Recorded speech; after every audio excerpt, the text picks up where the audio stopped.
আমি লিখিত রিপোর্ট না পাওয়া অবধি মানে প্রকাশ্যে মন্তব্য করছি না, কিন্তু যতটুকু আভাস পেয়েছি এর আগে কিন্তু পর্যন্ত কোনো ধরনের কমপ্লেন সুপারের কাছে জমা পড়েছে এইটা কিন্তু জানা নেই। এবং সেদিনকার ঘটনাও অন্য যারা ছাপছিল তারা কেউ কিন্তু কোনো কিছু শুনেছে, কোনো মানুষকে যদি হয় তাহলে তিনি চিৎকার চেঁচামেচি করবেন বা সাহায্য চাইবেন, এরকম কোনো ঘটনা কিন্তু প্রকাশ্যে আসছে না।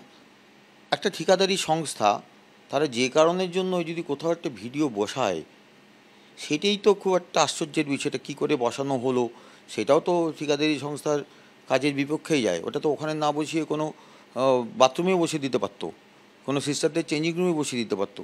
এটা কি করা যায় আমি জানি না। আর এটি বা কতটা এথিক্যাল যে একজন ধর্ষিত হচ্ছে আর একজন ভিডিও করছে, এটা কি করা উচিত না সেটাকে আটকানো উচিত। আমি মানে I don't know what is correct and what is not. কোথাও কেউ কোনো দিন কোনো অভিযোগ দায়ের করেনি, কেন? এটা একটা প্রশ্ন আছে, সেটা নিশ্চয়ই তদন্ত যখন হবে পুলিশ বা প্রশাসনেরা দেখবে। অর্থাৎ ঠিকাদার সংস্থার বক্তব্য অনুযায়ী তার বিরুদ্ধে নাকি আগে কোনো অভিযোগই ছিল না, কিন্তু পাঁশকুড়া সুপার স্পেশালিটি হাসপাতালে ধর্ষণকাণ্ডে ধৃত জাহিরের আরও কুকীর্তি সামনে এলো। 2008 সালে অষ্টম শ্রেণীর এক নাবালিকাকে ধর্ষণের অভিযোগ করছে এই জাহিরের বিরুদ্ধে। তখন 3 মাস জেলও খাটতে হয়েছিল তাকে। স্বাস্থ্যকর্মীদের অভিযোগ, আগে ঠিকাদার সংস্থার ইনচার্জ পদে ছিলেন জাহির আব্বাস খান। সংস্থার বদল হলো জাহির থেকেই যান। উল্টে নতুন ঠিকাদারি সংস্থা তাকে ফ্যাসিলিটি ম্যানেজার পদে নিযুক্ত করে। হাসপাতালে তার একাধিক অ্যাম্বুলেন্স ও গাড়িও চলতো। দেখো মাপিয়া, তোমাকে জানিয়ে রাখি এই মুহূর্তে আমরা রয়েছি যে পাঁশকুড়ার কনকপুর যে নালান্দা এলাকা রয়েছে সেখানেই, এবং এখান থেকে কিন্তু রাজ্যের বিরোধী দলনেতা তিনি একটি মিছিল সংগঠিত করবেন।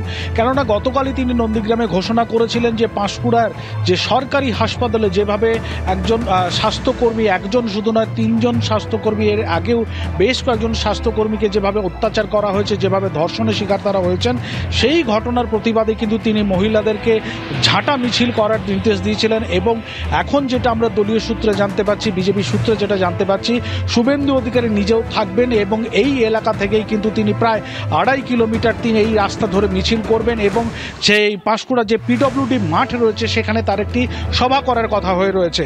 কেননা তুমি জানো যে শুভেন্দু অধিকারী এর আগেই অভিযোগ করেছিলেন যে এই যে জাহির আব্বাস খান, তার যে বাড়বাড়ন্ত শাসক দলের মদতেই কিন্তু তার এই বাড়বাড়ন্ত, এবং সেক্ষেত্রে আজকে মিছিল করার পর শুভেন্দু অধিকারী কি বার্তা দেন সেটাই কিন্তু এখন দেখার বিষয়। যদিও বিরোধীদের তরফ থেকে যেরকমভাবে যে অভিযোগটা করা হচ্ছে যে এই জাহির আব্বাস খানের সঙ্গে শাসক দলের যোগসাজশ থাকার ফলে এই বাড়বাড়ন্ত, কিন্তু তৃণমূলের তরফ থেকে কিন্তু সেই অভিযোগ আগেই অস্বীকার করা হয়েছিল।